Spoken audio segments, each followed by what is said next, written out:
Hello friends, welcome to Enhance Your English.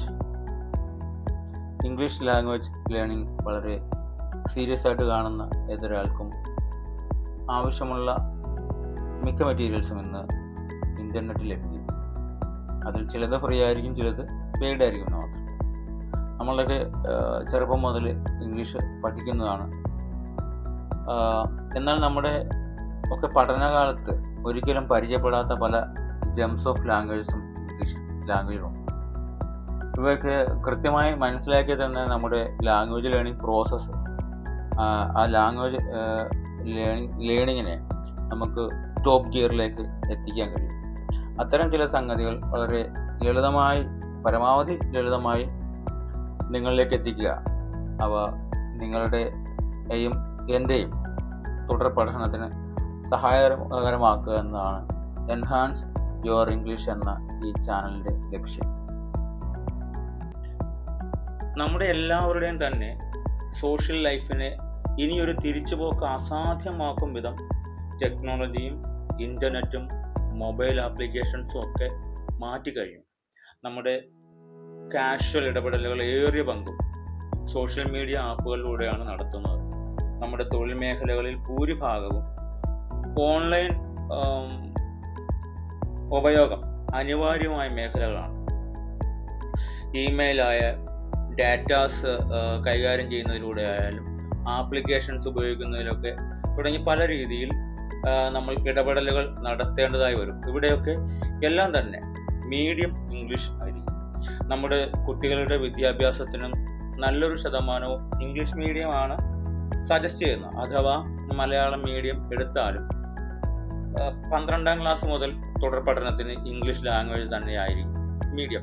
ഈ സാഹചര്യങ്ങളിലെല്ലാം നമുക്ക് കാണാൻ കഴിയുന്ന ഇംഗ്ലീഷ് ലാംഗ്വേജിനെ പൂർണ്ണമായും ഒഴിവാക്കിയാൽ നമുക്ക് ഒരു സുഗമമായ മുന്നോട്ട് പോക്ക് ഉണ്ടാവില്ല. മറിച്ച് ഇംഗ്ലീഷ് ലാംഗ്വേജിനെ നല്ല രീതിയിൽ കൈകാര്യം ചെയ്യാൻ പഠിച്ചാൽ നമുക്ക് മികച്ച പെർഫോമൻസ് ഈ അവസരങ്ങളിലൊക്കെ കാഴ്ചവെക്കാൻ സാധിക്കും. അല്ലെങ്കിൽ ഇത്തരം അവസരങ്ങളിൽ ഒരു പരിധി വരെയെങ്കിലും മറ്റുള്ളവരെ സഹായത്തിനായി ആശ്രയിക്കേണ്ടി വരും. നമ്മുടെ വിദ്യാഭ്യാസ തൊഴിൽ മേഖലകൾ ഒരു പരിധിവരെ പൂർണ്ണമായും തന്നെ ഇംഗ്ലീഷ് ലാംഗ്വേജിനെ ഡിപ്പെൻഡ് ചെയ്യുന്നുണ്ട് എന്ന് നമുക്ക് ക്ലിയർ ആയിട്ട് മനസ്സിലാക്കാൻ കഴിയും. അതേപോലെ നമ്മുടെ ഒഫീഷ്യൽ രേഖകൾ നോക്കൂ. നമ്മൾ അവയ്ക്ക് മലയാളം വേർഷൻ ഉണ്ടെങ്കിലും ഇംഗ്ലീഷ് വേർഷൻ ആയിരിക്കും പലപ്പോഴും നോട്ടിഫിക്കേഷനായിട്ടും മറ്റും ഉപയോഗിക്കുക. അതേപോലെ നമ്മുടെ കയ്യിൽ ഓൾറെഡി ഉള്ള പല സർട്ടിഫിക്കറ്റ്സും ഒന്ന് പരിശോധിച്ച് നോക്കൂ, പലതും ഇംഗ്ലീഷിലായിരിക്കും. അതേപോലെ ഔദ്യോഗിക ആവശ്യങ്ങൾക്കുള്ള അപേക്ഷകൾ നല്ലൊരു ശതമാനവും ഇംഗ്ലീഷിലായിരിക്കും ഉണ്ടാകുക. മറ്റൊന്ന്, നമ്മൾ ഉപയോഗിക്കുന്ന മൊബൈൽ ഫോൺസ് ആയിക്കോട്ടെ, മറ്റ് ഇലക്ട്രോണിക് ഗാഡ്ജറ്റുകൾ ആയിക്കോട്ടെ, പലതും ഓപ്പറേറ്റ് ചെയ്യണമെങ്കിൽ ഒരു മിനിമം ഇംഗ്ലീഷ് അറിഞ്ഞിരിക്കണം.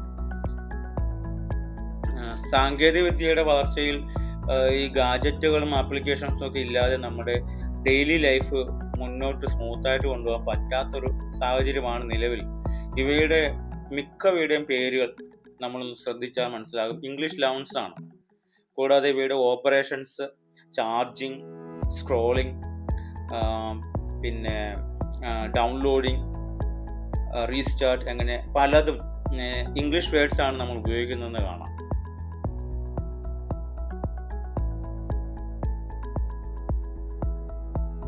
നമ്മുടെ ഒക്കെ വീടുകളിൽ, അടുക്കളയിലായാലും ബെഡ്റൂമുകളിലായാലും എല്ലാം നമ്മൾ ഉപയോഗിക്കുന്ന മിക്ക ഉപകരണങ്ങളുടെയും പേരുകൾ ഒന്ന് പരിശോധിക്കൂ.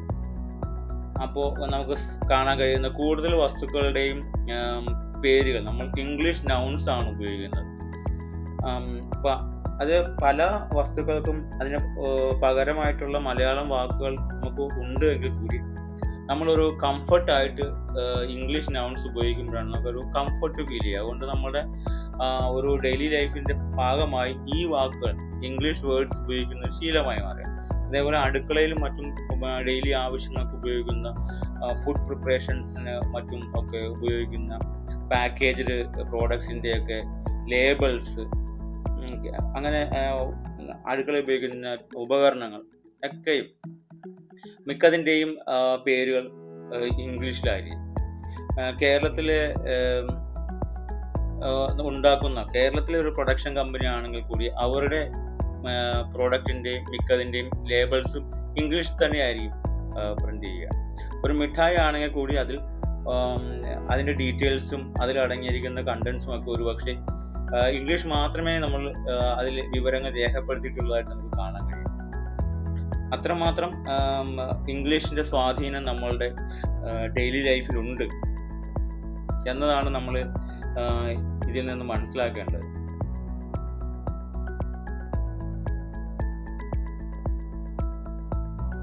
നമ്മുടെ എല്ലാവരുടെയും നിത്യജീവിതത്തിൽ ഉപ്പ് തൊട്ട് കർപ്പൂരം വരെയുള്ള സകലത്തിലും ഇംഗ്ലീഷ് ഭാഷ ഒരു ചേരുവ പോലെ അടങ്ങിയിട്ടുണ്ടെന്ന് നമുക്ക് കാണാൻ പറ്റും.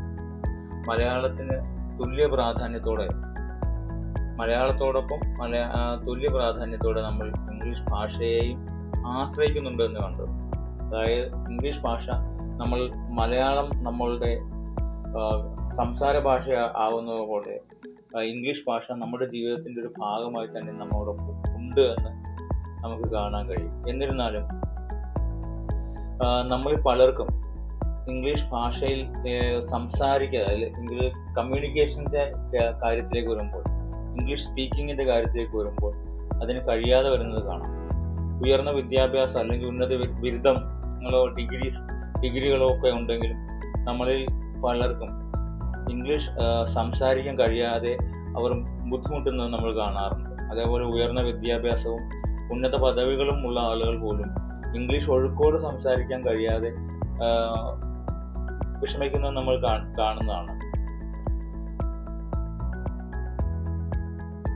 ഈ വിഷയത്തിൽ ഇത്തരം ആളുകൾ ഈ കമ്മ്യൂണിക്കേഷൻ്റെ കേസിലേക്ക് വരുമ്പോൾ പരാജയപ്പെടുത്തുന്നതിനുള്ള കാരണം എന്താണ് എന്ന് കൃത്യമായി അന്വേഷിക്കാതെ, അല്ലെങ്കിൽ എന്താണ് അവരുടെ പ്രശ്നമെന്ന് മനസ്സിലാക്കാതെ അവരെ പരിഹസിക്കുന്നതിനോട് നമുക്ക് യോജിക്കാൻ കഴിയില്ല. അതൊരു അർത്ഥശൂന്യമായിട്ടുള്ള പരിപാടിയാണ് ഇംഗ്ലീഷ് സംസാരിക്കാൻ ബുദ്ധിമുട്ടുന്ന ഒരാളെ പരിഹസിക്കുക എന്നുള്ളത്. കാരണം ഇംഗ്ലീഷ് ലാംഗ്വേജ് ഒരാളുടെ കഴിവിനെ അളക്കുന്ന സ്കെയിലൊന്നുമല്ല, അത് ആശയവിനിമയത്തിനുള്ള മറ്റൊരു ലാംഗ്വേജ് മാത്രമാണ്. 99% ആളുകളും ആശയവിനിമയത്തിന് മദർ ടങ് ഉപയോഗിക്കുന്നിടത്ത് ഇംഗ്ലീഷ് അത് മാറ്റി, ആ ഭാഷ മാറ്റി ഇംഗ്ലീഷ് ഉപയോഗിക്കേണ്ട ആവശ്യം വരുന്നില്ല. പക്ഷേ നമ്മുടേതല്ലാത്ത ഭാഷ സംസാരിക്കുന്ന ആളുകളോട് കമ്മ്യൂണിക്കേറ്റ് ചെയ്യേണ്ടി വരുമ്പോഴാണ് ഗ്ലോബൽ ലാംഗ്വേജായ ഇംഗ്ലീഷ് ഭാഷയിലുള്ള നമ്മളുടെ അവയർനെസ് നമ്മളെ ഹെൽപ്പ് ചെയ്യുന്നത്. ഈ സാഹചര്യത്തിലാണ് നമുക്ക് ഇംഗ്ലീഷ് ലാംഗ്വേജ് സ്പീക്കിംഗ് അത്ര കാര്യമായിട്ട് വരാത്തതിൻ്റെ കാരണങ്ങൾ നമ്മൾ തേടിപ്പോകുന്നത്.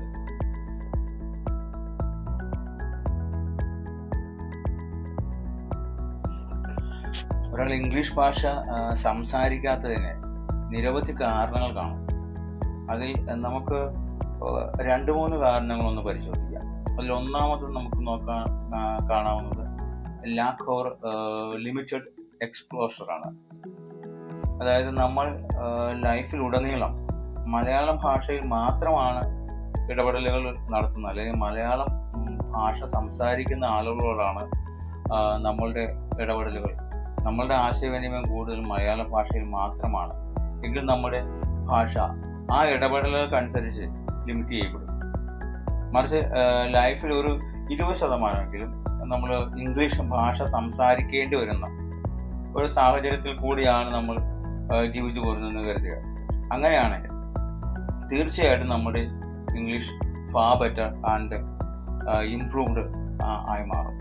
നമ്മുടെ ഇംഗ്ലീഷ് ലാംഗ്വേജ് വളരെ അടിപൊളിയായിട്ട് മാറും. നമ്മൾ മലയാളം സംസാരിക്കുന്ന പോലെ തന്നെ ഒരു പരിധിവരെ അത്രയോളം തന്നെ നമുക്ക് ഇംഗ്ലീഷ് ഭാഷ സംസാരിക്കാനുള്ള ശേഷി വരും. എപ്പോഴെന്ന് വെച്ചാൽ നമ്മളുടെ ഇടപെടലുകൾ, നമ്മളുടെ ഡെയിലി ഇൻട്രാക്ഷൻസ് ഒക്കെ കൂടുതലും ഇംഗ്ലീഷ് ലാംഗ്വേജ് ഡിമാൻഡ് ചെയ്യുന്ന സാഹചര്യത്തിലൂടെയാണ് നമ്മൾ വളർന്നു വരുന്നതെങ്കിൽ. അതേപോലെ വായന, ഭാഷയുടെ വികാസത്തിന് ഏറ്റവും ഫണ്ടമെന്റലായിട്ടുള്ള വേണ്ട ഒരു സംഗതിയാണ്. ഇംഗ്ലീഷ് ഭാഷയെ സംബന്ധിച്ചിടത്തോളം ഇംഗ്ലീഷ് ഭാഷയിലെ പുസ്തകങ്ങൾ, ന്യൂസ് പേപ്പേഴ്സ് ഒക്കെ വായിക്കുന്നത് നമ്മുടെ ശീലം ആയിട്ട് ഇല്ല എങ്കിൽ, നമ്മുടെ റുട്ടീനിൽ അത് ഇല്ല എങ്കിൽ അതൊരു നെഗറ്റീവ് ഇമ്പാക്റ്റ് ഉണ്ടാക്കുന്ന ഒരു ഘടകമാണ്. അപ്പോൾ റീഡിങ് ഒരു ഇമ്പോർട്ടൻ്റ് ആയിട്ടുള്ളൊരു ഘടകമാണ്. അതേപോലെ നമ്മളുടെ കാഴ്ച, നമ്മളുടെ TV കാണുന്നതായിക്കോട്ടെ, മറ്റ് എന്തു വീഡിയോസൊക്കെ കാണുന്നതായിക്കോട്ടെ, TV പ്രോഗ്രാംസ് ആയാലും മൊബൈലിൽ യൂട്യൂബിലും മറ്റൊക്കെ കണ്ടന്റുകൾ കാണുന്നതായാലും ഇംഗ്ലീഷ് ലാംഗ്വേജിലുള്ളവയ്ക്ക് പ്രാധാന്യം നമ്മൾ കൊടുക്കണം. അതായത് നമ്മൾ ഇംഗ്ലീഷ് ലാംഗ്വേജിലുള്ള സിനിമകളായിക്കോട്ടെ, ടോക്ക് ഷോകളായിക്കോട്ടെ, വീഡിയോകളായിക്കോട്ടെ, അപ്പോൾ ഏതായാലും അത്തരം കാര്യങ്ങൾ നമ്മൾ കൂടുതൽ കാണുകയാണെങ്കിൽ നമുക്ക് നമ്മുടെ ലാംഗ്വേജിനെ, അതായത് നമ്മുടെ എക്സ്പോഷർ, ആ ഇംഗ്ലീഷ് ലാംഗ്വേജിലുമായിട്ടുള്ള നമ്മുടെ എക്സ്പോഷർ കൂടും. നമ്മളെ അത് നമ്മുടെ ലാംഗ്വേജ് ഇമ്പ്രൂവ് ചെയ്യാനായിട്ട് അത് ഹെൽപ്പ് ചെയ്യുകയും ചെയ്യും. അതായത് നമ്മുടെ ഹോബീസ്, നമ്മളുടെ ഇടപെടലുകൾ എല്ലാം നമ്മൾ മലയാളം പോലെ, നമ്മൾ ജനിച്ച് വീഴുന്നത്, ഒരു കുട്ടി ആയിട്ട് നമ്മൾ ജനിച്ചു വീഴുന്നത് നമ്മൾ മലയാളത്തിലേക്കാണ് കണ്ണു തുറക്കുന്നതും ചെവി കാത് ഓർക്കുന്നതൊക്കെ നമ്മൾ മലയാളത്തിലേക്കാണ്. ഇനി നമുക്ക് എന്തുകൊണ്ട് ഇംഗ്ലീഷിൽ സംസാരിക്കാൻ കഴിയുന്നില്ല എന്നതിൻ്റെ മറ്റൊരു കാരണം, ഒരു വളരെ സിമ്പിൾ ആയിട്ടുള്ളൊരു കാരണമാണ്, എന്നാൽ വളരെ ഇമ്പോർട്ടൻ്റ് ആയിട്ടുള്ളൊരു റീസൺ കൂടിയാണ്. അതായത് ഫിയർ ഓഫ് ജഡ്ജ്മെന്റ്. അതായത് ഞാൻ പറയുന്നത് തെറ്റിപ്പോകുമോ, കറക്റ്റ് ഗ്രാമർ ആണോ ഞാൻ ഉപയോഗിക്കുന്നത്, ഞാൻ ഉദ്ദേശിച്ച വാക്ക് അത് കറക്റ്റാണോ, ഞാൻ പറഞ്ഞത് തെറ്റാണെങ്കിൽ ഈ കേൾക്കുന്നവരെന്ത് വിചാരിക്കും, അത് നാണക്കേടാവുമല്ലോ എന്നൊക്കെ നമ്മൾ ചിന്തിക്കും. ഇത് നമ്മളുടെ ഇംഗ്ലീഷ് സംസാരിക്കാനുള്ള നമ്മുടെ പൊട്ടൻഷ്യലിനെ തന്നെ ഇല്ലാതാക്കുന്ന ഒരു പരിപാടിയാണ് ഈ ഫിയർ ഓഫ് ജഡ്ജ്മെന്റ് എന്ന് പറഞ്ഞാൽ. നമ്മുടെ കഴുത്തിന് കുത്തിപ്പിടിച്ച പോലത്തെ ഒരു ഫീലാണ്. അപ്പോൾ നമ്മൾ എന്താ ചെയ്യേണ്ടത്? തെറ്റുണ്ടോ ശരിയുണ്ടോ ഒന്നും അല്ല നമുക്ക് നോക്കേണ്ടത്, നമുക്ക് പറയാനുള്ള കാര്യങ്ങൾ നമ്മുടെ കയ്യിലുള്ള ഇംഗ്ലീഷിൽ നമ്മൾ പറഞ്ഞിട്ടുണ്ടോ എന്ന് മാത്രം നമ്മൾ നോക്കുക. ഇതല്ലാതെ തെറ്റും ശരിയും സംഭവിച്ചിട്ടുണ്ടോ, ഗ്രാമർ ചെക്ക് ചെയ്യുക, ഇതൊന്നും നോക്കാതിരിക്കുക. അതായത് നമ്മൾക്ക് പറയാനുള്ള ആശയം മറ്റൊരാൾക്ക് ഒരു പരിധിവരെയെങ്കിലും മനസ്സിലാക്കുന്ന രീതിയിൽ നമ്മുടെ കയ്യിലുള്ള മെറ്റീരിയൽ വെച്ച് നമ്മൾ പറഞ്ഞിട്ടുണ്ടോ, ഇതാണ് നമ്മൾ നോക്കേണ്ടത്. പിന്നെ ശരി തെറ്റുമൊക്കെ നോക്കി നിൽക്കുന്നവർ അത് നോക്കി അവിടെ ഇരിക്കട്ടെ. ഈ ഒരു മൈൻഡ് സെറ്റ് ആദ്യം ഉണ്ടാക്കിയെടുത്താൽ നമുക്കൊരു കോൺഫിഡൻറ്റ് ആയിരുന്നു, നല്ലൊരു കോൺഫിഡൻസ് നമുക്ക് കിട്ടും. അപ്പോൾ ഈ കോൺഫിഡൻസിന്റെ പുറത്ത് പിന്നെയാണ് നമുക്കിന്നെ നമ്മളുടെ ഈ ഇംഗ്ലീഷ് കമ്മ്യൂണിക്കേഷൻ ആ ഒരു സ്കില്ല് ഡെവലപ്പ് ചെയ്തെടുക്കാനായിട്ട്.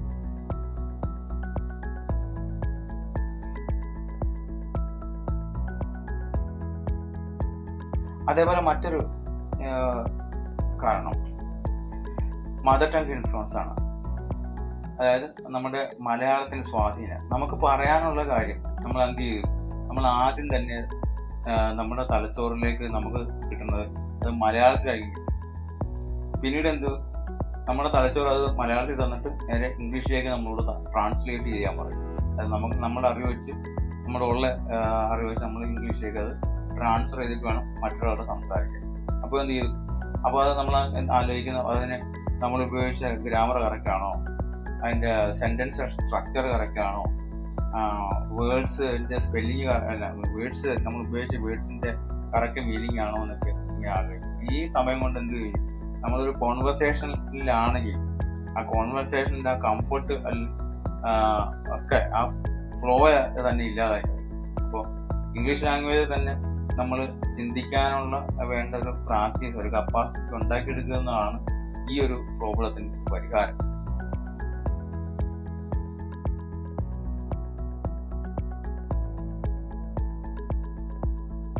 ഓക്കെ, ഇനി നമുക്ക് നോക്കേണ്ടത് how to improve our English.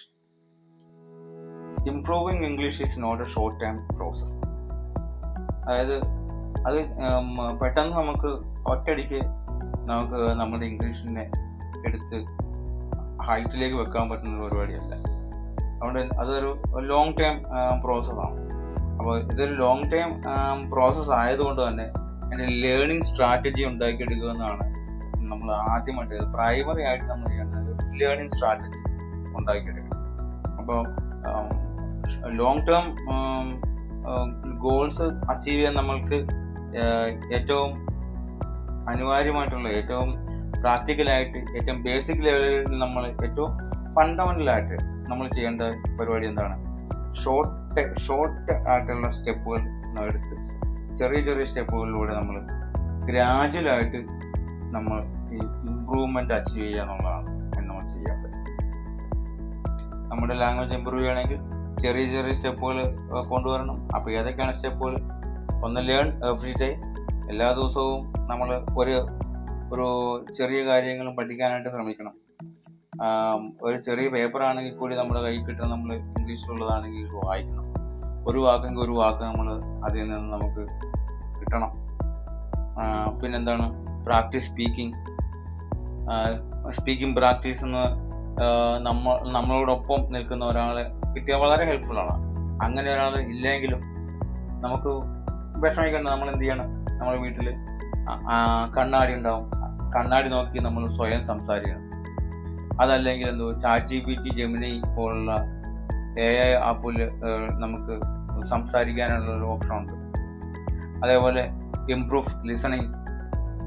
പരമാവധി ഈ ഇംഗ്ലീഷ് പോഡ്കാസ്റ്റുകൾ, ടോക്ക് ഷോകൾ, കോൺവെർസേഷൻസ്, അതേപോലെ ഇംഗ്ലീഷ് സോങ്സ്, സിനിമകൾ, വീഡിയോസ് ഇതെല്ലാം കാണാനായിട്ട് ശ്രമിക്കുക. അപ്പോൾ നമുക്ക് ആ ലാംഗ്വേജിനോടുള്ള എക്സ്പോഷർ കൂടും. അത് നമ്മൾ ഓട്ടോമാറ്റിക്കായിട്ട് നമ്മുടെ ലാംഗ്വേജിനെ ഇമ്പ്രൂവ് ചെയ്യാനായിട്ട് അത് സഹായിക്കും.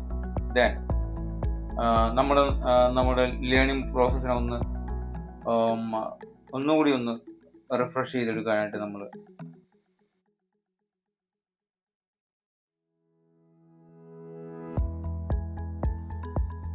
മലയാളികൾ 100% സാക്ഷരത കൈവരിച്ച ജനതയാണ്.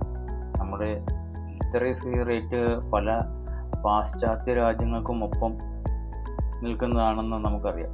ലോകമാകെ അംഗീകരിക്കുന്ന നമ്മുടെ ഒരു മികച്ച അച്ചീവ്മെന്റ് കൂടിയാണ് നമ്മുടെ ലിറ്ററസിയെ നമ്മൾ ഒന്നുകൂടി ഇഴകീറി പരിശോധിക്കുകയാണെങ്കിൽ നമുക്ക് ലാംഗ്വേജ് ലിറ്ററസി എന്നോ, അരിത്തമെറ്റിക് ലിറ്ററസി എന്നോ, മാത്സിൻ്റെ ലിറ്ററസി എന്നോ, ഫിസിക്സ്, കെമിസ്ട്രി, ബയോളജി ലിറ്ററസി എന്നോ, പൊളിറ്റിക്സ്, ഹിസ്റ്ററി, ജോഗ്രഫി ലിറ്ററസി എന്നൊക്കെ ഇങ്ങനെ ഓരോരോ വിഭാഗങ്ങളായിട്ട് നമുക്ക് മാറ്റിയെടുക്കാം. അതിൽ ഉദാഹരണമായിട്ട് നമുക്ക് ലിറ്ററസി ഇൻ മാത്തമാറ്റിക്സ് എടുത്തു കഴിഞ്ഞാൽ എന്താണ് ലിറ്ററസി ഇൻ മാത്തമാറ്റിക്സ്? കണക്കിലെ അടിസ്ഥാന പാഠങ്ങൾ കൃത്യമായി മനസ്സിലാക്കുക. അതായത് കൂട്ടാനും കുറയ്ക്കാനും ഹരിക്കാനും ഗുണിക്കാനും ഒക്കെ അറിഞ്ഞിരിക്കുക. അതേപോലെ ഭിന്ന സംഖ്യകളും ദശാംശ സംഖ്യകളും അവയുടെ ഉപയോഗങ്ങളും ഒക്കെ അറിയുക. അളവ് തൂക്കങ്ങളും മറ്റും അറിയുക. അതേപോലെ വരവ് ചെലവ് എങ്ങനെയാണ്, അതിൻ്റെ കണക്കുകൾ ഒക്കെ മനസ്സിലാക്കാൻ സാധിക്കുക. ഇനി ഒരു ഡേറ്റ കണ്ടാൽ അത് എന്തിനെ സൂചിപ്പിക്കുന്നു, ഒരു ഗ്രാഫ് കണ്ടു കഴിഞ്ഞാൽ അതെന്താണെന്ന് മനസ്സിലാക്കാൻ കഴിയുക. അങ്ങനെ അടിസ്ഥാനമായിട്ട് ഒരു ബേസിക് ആയിട്ടുള്ള അവയർനെസ് ഉണ്ടാക്കിയെടുക്കുന്നതിനാണ് നമ്മൾ മാത്തമാറ്റിക്കൽ ലിറ്ററസി എന്ന് നമുക്ക് വേണമെങ്കിൽ പറയാം. അതേപോലെ ഇനി ലിറ്ററസി ഇനി ഹിസ്റ്ററി നോക്കിയാൽ, ഹിസ്റ്ററിക്കലി ലിറ്ററേറ്റ് ആയിട്ടുള്ള ആൾക്ക് ഹിസ്റ്ററി കുറേ രാജാക്കന്മാരെ കുറിച്ചോ അല്ലെങ്കിൽ യുദ്ധങ്ങളെ കുറിച്ചോ ഒക്കെ പുസ്തകത്തിൽ അച്ചടിച്ചു വെച്ചേക്കുന്ന ഒരു ബോറൻ സബ്ജക്റ്റ് അല്ല. മറിച്ച് കഴിഞ്ഞ കാലം നമുക്ക് അവശേഷിച്ചിട്ട് കടന്നുപോയ ശേഷിപ്പുകൾ, അതിൽ നിന്നും മുമ്പ് ഇവിടെ ജീവിച്ച മനുഷ്യരെ കുറിച്ചുള്ളൊരു പഠനമാണ് അയാൾക്ക് ഹിസ്റ്ററി എന്ന് പറയുന്നത്. മനുഷ്യൻ്റെ പരിണാമത്തെക്കുറിച്ചുള്ള പഠനമാണ്. ഗവൺമെൻറ്റുകളുടെ, രാഷ്ട്രീയ കക്ഷികളുടെ വളർച്ചയെയും മാറ്റങ്ങളെയൊക്കെ കുറിച്ചുള്ള പഠനമാണത്. നിലവിലെ ആധുനിക കാലത്തിരുന്നുകൊണ്ട് 1000 വർഷങ്ങൾക്ക് അപ്പുറം ജീവിച്ചിരുന്ന മനുഷ്യരെ ജഡ്ജി ആയിരിക്കാനുള്ള ഒരു അവബോധം കൂടിയാണ് ഒരാൾക്ക് ഹിസ്റ്ററിക്കലി ലിറ്ററേറ്റ് ആയിട്ടുണ്ടെങ്കിൽ അയാൾക്ക് കിട്ടുന്നൊരു ഗുണം. അതേപോലെ ചരിത്രം എന്നത് ഏതെങ്കിലും ഒരു സോഴ്സ് കൊണ്ട് നിർവചിക്കാൻ സാധിക്കുന്ന ഒന്നല്ല എന്നും പല എവിഡൻസും പല റിസോഴ്സസും ഉപയോഗിച്ച് അത് താരതമ്യ പഠനം നടത്തി അതിൽ നിന്നും അന്തിമമായിട്ടുള്ള ഒരു വിവരം ശേഖരിച്ച് അതിനെ ബേസ് ചെയ്തുകൊണ്ടുള്ള ഒരു ചരിത്ര നിർമ്മിതിയാണ് ശരിയെന്നുള്ളത് ഒരു മനസ്സിലാക്കുന്നത് കൂടിയാണ് ചരിത്രാവബോധം അല്ലെങ്കിൽ ഹിസ്റ്ററിക്കലി ലിറ്ററേറ്റ് ആകുക എന്നതുകൊണ്ട് കൂടി ഉദ്ദേശിക്കും. ഇനി നമുക്ക് ലാംഗ്വേജ് കാര്യത്തിലേക്ക് വന്നാൽ മലയാളിയോ തമിഴോ അല്ലെങ്കിൽ ബംഗാളിയോ ആയിട്ടുള്ളൊരു ഏത് ഭാഷ ആയിക്കോട്ടെ, ഏത് ഭാഷ സംസാരിക്കുന്ന ഒരു വ്യക്തി അയാൾ താൻ ജനിച്ചിട്ട് ഇതുവരെ സ്കൂളിൽ പോയിട്ടില്ല എന്ന് കരുതുക. അയാൾ സ്കൂളിൽ വിദ്യാഭ്യാസത്തിനായി സ്കൂളിൽ പോയിട്ടില്ലെങ്കിൽ കൂടി അയാൾക്ക് ആ ഭാഷ, അയാളുടെ മാതൃഭാഷ ഏതാണോ അത് ഭംഗിയായിട്ട് സംസാരിക്കാനായിട്ട് കഴിയുക. അത് മലയാളം ആയിക്കോട്ടെ, തമിഴ് ആയിക്കോട്ടെ, ബംഗാളിയൊക്കെ ആയിക്കോട്ടെ, എന്തുവായാലും അയാൾക്ക് ആ ഭാഷ വളരെ നീറ്റായിട്ട് സംസാരിക്കാൻ പറ്റും. പക്ഷെ സ്കൂളിൽ പോയില്ലെങ്കിൽ നമ്മൾ നല്ല അടിപൊളിയായിട്ട് മലയാളം സംസാരിക്കുമെങ്കിലും പക്ഷെ മലയാളം വായിക്കാൻ കഴിയണമെന്നില്ല, മലയാളം എഴുതണമെന്നില്ല, അക്ഷരങ്ങളെക്കുറിച്ചോ ചിഹ്നങ്ങളെക്കുറിച്ചോ യാതൊരു അറിവും നമുക്ക് ലഭിക്കുന്നില്ല. നമ്മൾ ഒരു പക്ഷേ നല്ല അടിപൊളിയായിട്ട് നല്ല ഫ്ലുവൻ്റ് ആയിട്ട് മലയാളം സംസാരിക്കും. നമ്മൾ ആശയവിനിമയത്തിന് ചില ജസ്റ്റേഴ്സ് പോലും എന്താണ് അതുകൊണ്ട് ഉദ്ദേശിക്കണമെന്ന് നമുക്ക് ചിലപ്പോൾ അറിഞ്ഞിരിക്കുന്നില്ല. ഏത് വാക്ക് എവിടെ ഉപയോഗിക്കണമെന്ന് നമുക്ക് ചിലപ്പോൾ അറിയണമെന്നില്ല. നമുക്ക് എവിടെ എങ്ങനെ പെരുമാറണമെന്ന് പോലും നമുക്ക് കൃത്യമായിട്ടുള്ളൊരു അവബോധം ഉണ്ടാകുകയില്ല. ഇതൊക്കെ നമുക്ക് തരുന്ന പ്രോസസ്സാണ് സ്കൂളിങ്ങിലൂടെ നമുക്ക് പടിപടിയായി നമുക്ക് ലഭിക്കുന്നത്. ആദ്യമുണ്ടായിരുന്ന നമ്മുടെ അറിവിനെ ഒന്നും പോളിഷ് ചെയ്ത് നമ്മൾ ജന്മന നമ്മൾ ഇടപഴകുന്ന നമ്മൾ കുടുംബം നമ്മുടെ ചുറ്റുപാടൊക്കെ ഇടപഴകുന്നതിലൂടെ നമുക്ക് സ്വാഭാവികമായിട്ടും ആ ഭാഷയിൽ കമ്മ്യൂണിക്കേറ്റ് ചെയ്യാനുള്ള ആശയവിനിമയം ചെറിയ രീതിയിൽ നടത്താനുള്ള ശേഷി നമുക്ക് വരും. ആ അറിവിനെ പോളിഷ് ചെയ്ത് ഒരു അത് ലിറ്ററസി ആക്കി മാറ്റുമ്പോഴാണ് ഏതൊരു ഭാഷയും കൂടുതൽ അറിയാനും അതിൽ റിസർച്ച് ചെയ്യാനും നമുക്ക് പ്രേരകമാകുന്ന ഒരു ഇമ്പാക്റ്റ് ഉണ്ടാകാം. ഇംഗ്ലീഷ് ഭാഷയുടെ കാര്യത്തിലും ഇത് തന്നെയാണ് സംഭവിക്കുന്നത്. ഇംഗ്ലീഷ് ഭാഷയുടെ കാര്യത്തിൽ ഈ ലിറ്ററസി നമുക്ക് കൈവരിക്കാൻ കഴിയുന്നുണ്ട് എന്നതാണ് നമ്മളുടെ പ്രധാന ചോദ്യം. അപ്പോൾ ആ ചോദ്യത്തിന് ഒരു പരിധിവരെ നോ എന്ന് തന്നെയാണ് നമുക്ക് കിട്ടുന്ന ഉത്തരവും. ഇംഗ്ലീഷ് ലാംഗ്വേജിൽ ലിറ്ററസി നേടുന്നതിനുള്ള ആ ഭാഷ അനായാസം കൈകാര്യം ചെയ്യുന്നതിനുള്ള ലെവലിലേക്ക് നമുക്ക് എത്തുന്നതിനും ഒരുപാട് കാര്യങ്ങൾ ചെയ്യേണ്ടതുണ്ട്. അവയൊക്കെ എന്തൊക്കെയാണ്, ഏത് രീതിയിലാണ് നമ്മൾ ഇംഗ്ലീഷ് ലാംഗ്വേജ് നമ്മുടെ ഇംഗ്ലീഷ് ലാംഗ്വേജ് ലിറ്ററസി ഇംപ്രൂവ് ചെയ്യാനായിട്ട് നമുക്ക് ചെയ്യേണ്ട കാര്യങ്ങൾ എന്തൊക്കെയാണെന്നുള്ളതാണ് ഇനിയും നമുക്ക് ചർച്ച ചെയ്യാനുള്ളത്.